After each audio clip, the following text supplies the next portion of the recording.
Hallo Herr Hotz, wir wollen heute über die elektrische Sicherheit in der Studio- und Veranstaltungstechnik sprechen. Wie ist denn da Ihre Erfahrung? Ja, der Begriff Veranstaltung ist natürlich global.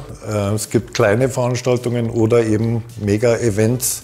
Wenn wir jetzt von einem Festival sprechen, ja, das sind Netzausdehnungen einer Kleinstadt entsprechend auf mehreren Hektar, über 80.000 elektrische Komponenten, endlos viele Stromkreise, endlos viele Verbraucher. Das ist die große Herausforderung, das alles im Blick zu haben. Jedes Jahr entstehen auch Unfälle durch elektrischen Schlag bei Großveranstaltungen. Wie entstehen denn diese? Ja, die Möglichkeiten sind mannigfaltig. Also ich kann bloß mal ein paar Beispiele bringen, dass eben über eine leitfähige Konstruktion Kabel gezogen werden. Ja, der ist irgendwie 10 Meter weit weg, zieht es über ein Eck und dann spleißt sich hier die Isolierung auf und es liegt das blanke Kupfer auf der Bühne an. Das wäre eine Fehlerquelle. Und eine andere ist, dass es hier zu Überlastungen kommt durch asymmetrische Netzauslastung. Man darf auch nicht vergessen, es sind nicht stationäre Anlagen im Freien beim Open Air. Witterungseinflüsse, Vandalismus, Lieferverkehr, die Kabel liegen auf dem Boden, LKWs fahren drüber hin und her. Also es gibt sehr, sehr viele Fehlerquellen oder Gefahrenquellen. Also meine Erfahrung ist, dass das Thema nicht ganz ernst genommen wird teilweise. Es gibt ein Beispiel von einer französischen Künstlerin, eine Sängerin, die die Eigenschaft hatte, barfuß aufzutreten, ein Kabelmikrofon in der Hand, hat den Stromkreis über die Erde geschlossen und verstarb auf der Bühne beim Live-Act.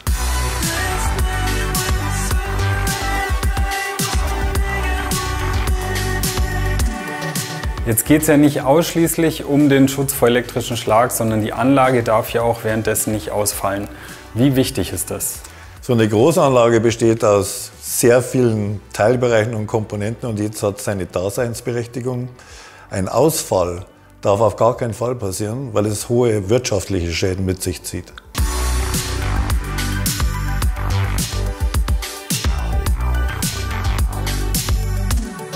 Sie sind ja jetzt schon seit vielen Jahrzehnten in dem Bereich auch tätig. Aus Ihrer Erfahrung, welche Schutzmaßnahmen werden denn aktuell in der Praxis gegen elektrischen Schlag verwendet? Vor geraumer Zeit war das noch ein stiefmütterliches Thema, bis man dann immer mehr auf RCD-Technik gesetzt hat. Also der Laie kennt vielleicht den Begriff ERFI.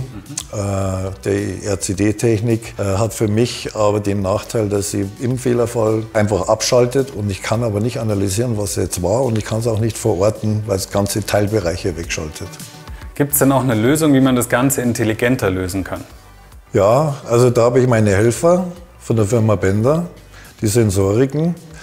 Wir müssen unterscheiden zwischen betriebsbedingten Ableitströmen oder Fehlerströmen. Fehlerströme können eine Ursache in der Feuchtigkeit haben, Verlust der Basisisolierung. Und das kann ich hier wunderbar auslesen über die Bender-Sensorik und eine Diagnose erstellen und Gegenmaßnahmen einleiten.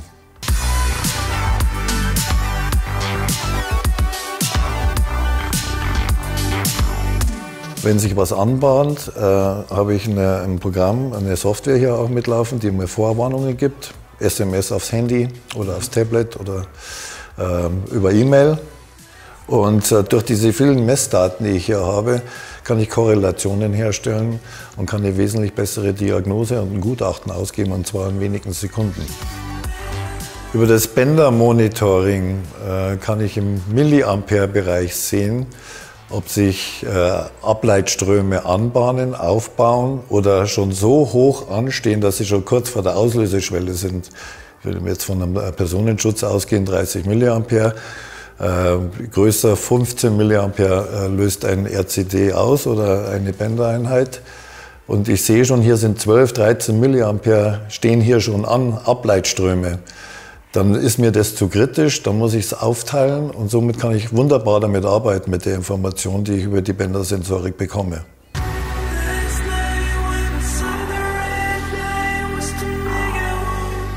Bei ortsfesten elektrischen Anlagen ist ja eine Wiederholungsprüfung gefordert.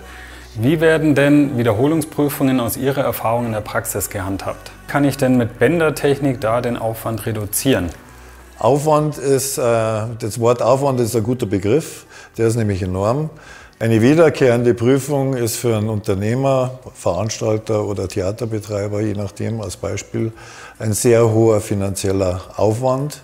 Es können keine Veranstaltungen stattfinden, die Anlage muss abgebaut werden, es muss Isolationsprüfungen, alles abgeschaltet werden etc.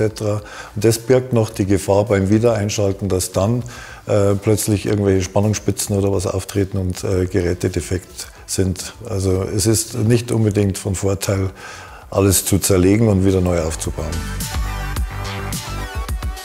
Die Bender-Technik überwacht es permanent. Ich habe noch dazu eine schriftliche Dokumentation über den Verlauf, über die Historie der Fehler. Wenn nichts aufgetaucht ist, dann kann man das auch vertreten vor der Berufsgenossenschaft oder vor dem Versicherer, die Gefährdungsbeurteilung auf 3 Jahre auszudehnen.